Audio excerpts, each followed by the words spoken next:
Hey, I'm Danny, aka Topless. I'm hiking the Pacific Crest Trail from Mexico to Canada.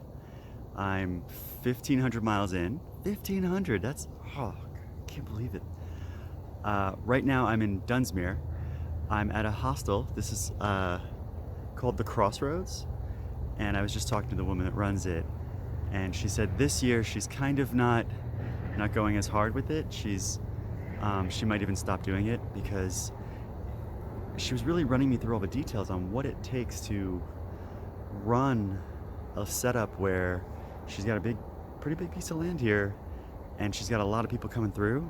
And she said, for example, just the septic system alone, you got to think about septic system here was built for one house, and now I've got 20 hikers a night here for 6 months out of the year. Suddenly the septic system can't handle it. So like little things like that, like the power drain, the water usage, if it's a dry year, how the water usage works. Like she was kind of like really telling me, like, honestly, this is why I charge as much as I have to charge, because it's basically hitting all of my resources really hard. And so for that reason, she's actually thinking about stopping it, even though she loves the hikers, even though she's totally into the whole hiker scene, the Burning Man scene, the various little subcultures that she's part of, and she loves the community aspect. She's also like, yeah, but it's also kind of beating up my property. So it was nice to hear what the other side of being at a hostel or owning a hostel is like. So, but it's a really lovely place. Like basically, I feel like her backyard feels like a Burning Man camp. Like people wander in, hey, welcome, come on in, here's some coffee, and you chill and you talk and you have a great time with whoever happens to be there, and then you move on your way. And that's a lot like Burning Man. So I really like the atmosphere she's captured here. So getting back to logistics though, so for my hike, what I really need to do is take advantage of the fact that she has a bathtub and put my mattress in there and see if I can find the hole and fix the hole. But I'm also thinking, why bother? Why not just buy a new mattress, send this mattress home, deal with it 3 months from now? So I'm on the fence on that one. She's gonna give us a ride into Mount Shasta, because technically right now we're in Dunsmuir. And we're gonna hit the gear store. Mattress, you've heard me say this all day yesterday. Mattress, trekking poles, rain pants, and yeah, I need to do a resupply as well. I would love to get back on the trail by the end of the day. I would also love to get a shower. Unfortunately, the shower here is outdoors and it only has cold water. Right now, it's cold. Like, I woke up and it was cold. So maybe later today I'll get a shower. Hopefully have that time to get in and out. But yeah, right now I'm editing videos and uploading videos because the last location I was at, which was Bernie, had 0 speed for uploading.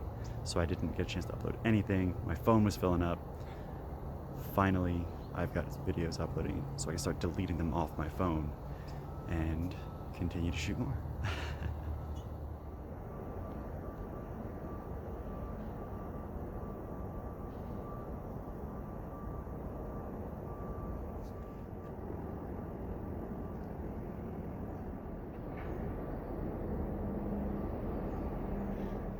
All right, I just figured out where this thing is leaking. Let me show you this. It is leaking from the nozzle. What the heck?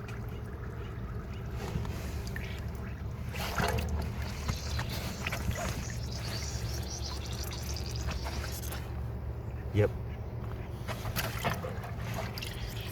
You can hear it. And then... So that's pretty upsetting.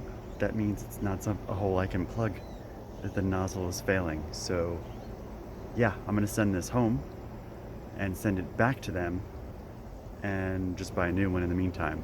So glad we figured that out. So here's a quick look at Dunsmuir.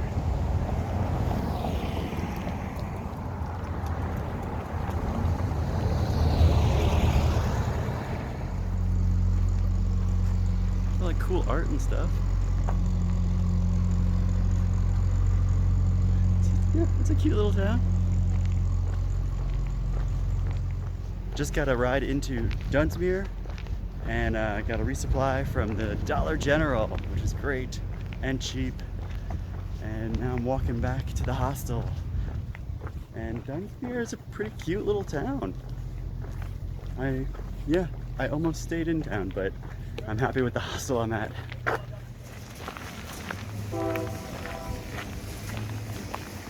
It is a 3-mile walk back to the hostel, so we took a break halfway on the stream here, had a beer.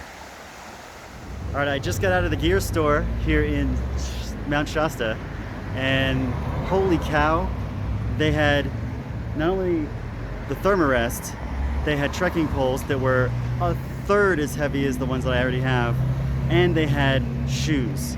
So yes, huge score. Check this out.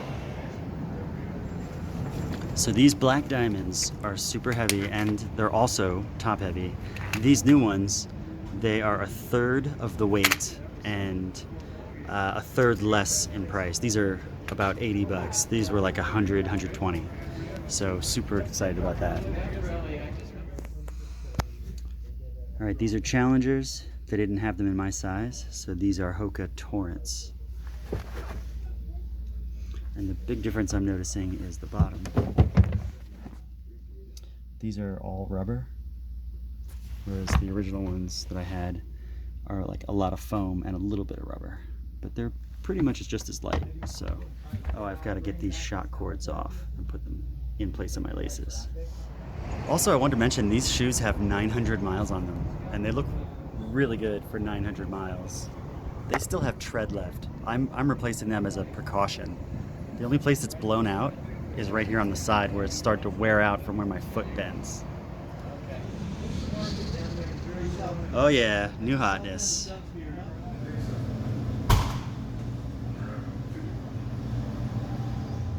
So I'm trying to catch a hitch from Mount Shasta back to the trail, and it has not been easy. And so I stopped in a tap house, got some great bratwurst, and now I'm making a sign. Check this out. It's like 5th grade level.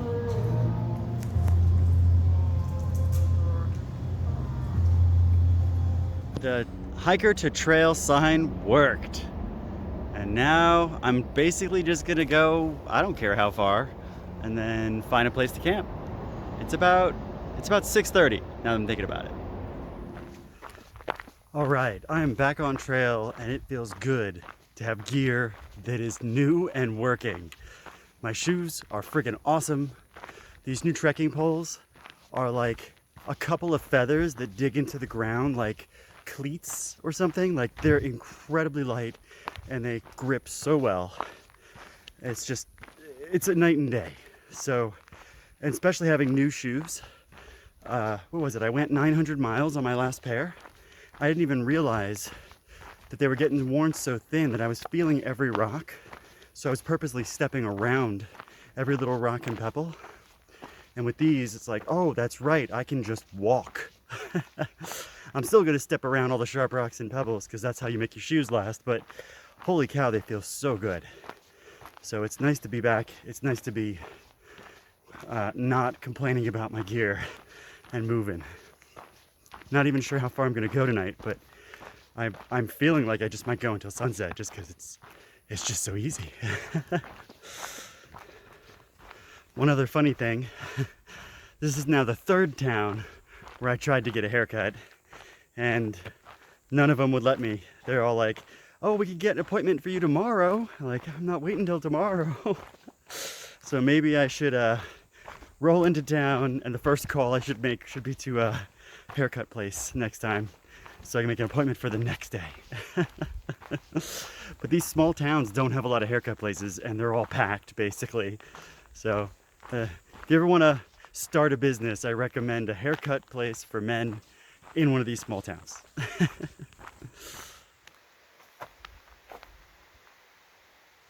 All right, so I went about 5 miles. I came across some water. It was 8 o'clock, and I thought, oh, there's tent sites right here, and there's water, and it's 8 o'clock. This is perfect. I'm just gonna camp right here. So yeah, threw up a tent, got my stuff together, and man, what a great day. So yeah, I'm just calling it it was just an easy, good day.